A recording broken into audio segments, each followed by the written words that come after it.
من کان یرید الحیات الدنیا وزینتہا نوفی الیہم اعمالہم فیہا وہم فیہا لا یبخسون۔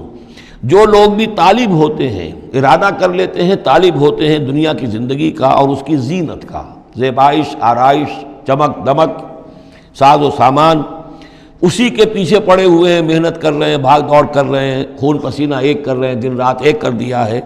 نوفی الیہم اعمالہم فیہا، ہم اسی دنیا کی زندگی میں ان کے اعمال کا پورا پورا بدلہ دے دیتے ہیں۔ ٹھیک ہے، محنت کر رہے ہو بھائی، تمہاری بلڈنگ بھی بڑی اونچی بن گئی ہے اور تمہاری کار بھی بہت اعلیٰ ہے اور تمہارا کاروبار بھی خوب چمک گیا ہے، تم نے چونکہ یہی چاہا، یہی اسی کے لیے محنت کی، اسی کے لیے بھاگ دوڑ کی، تو اللہ تعالیٰ وہم فیہا لا یبخسون، اس میں اللہ تعالیٰ ان کے ساتھ کوئی بخل نہیں کرتا اور ان کی جو محنت ہے اس کا جو بدلہ ہے انہیں اس دنیا میں دے دیتا ہے۔ لیکن اولئک الذین لیس لہم فی الآخرۃ الا النار، لیکن پھر یہ وہ لوگ ہیں جن کے لیے آخرت میں کچھ نہیں ہے سوائے آگ کے، ساری محنت بھاگ دوڑ دھوپ یہاں کے لیے تھی، یہاں ہم نے تمہیں دے دیا۔ اولئک الذین لیس لہم فی الآخرۃ الا النار وحبط ما صنعوا فیہا، اور جو کچھ انہوں نے اس دنیا میں کیا ہوگا وہ تو حبط ہو جائے گا، وباطل ما کانوا یعملون، اور جو کوئی جھوٹی سچی نیکی کی ہوگی اپنے دل کو دھوکہ دینے کے لیے وہ بھی بے بنیاد تھی، اس کی کوئی حیثیت نہیں تھی۔ افمن کان علی بینۃ من ربہ، تو بھلا وہ شخص کہ جو اپنے رب کی طرف سے بینہ پر تھا، اور یہاں بینہ سے مراد ہے فطرت سلیمہ، جس کے بارے میں کئی بار عرض کر چکا ہوں، فطرت سلیمہ، انسان کے اندر جو روح ربانی پھونکی گئی ہے اس کی وجہ سے وہ جو فطرت ہے اس کے اندر وہ سارے حقائق موجود ہیں، یہ جو حقائق جن کو اجاگر کرنے کے لیے پھر یہ وحی آئی ہے اور اس ڈورمنٹ کانشسنس کو ایکٹیویٹ کرنے کے لیے۔ تو جس شخص کی وہ فطرت سلیم ہے، قائم ہے، بینہ ہے، روشن ہے، پاک ہے، وَيَتْلُوهُ شَاهِدٌ مِّنْهُ،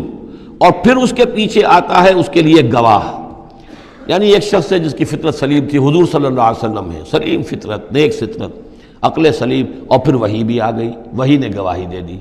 گویا کہ دو چیزیں مل گئی، نور علی نور، یہ تمثیل جو ہے سورہ نور میں جا کر مکمل طور پہ سامنے آئے گی۔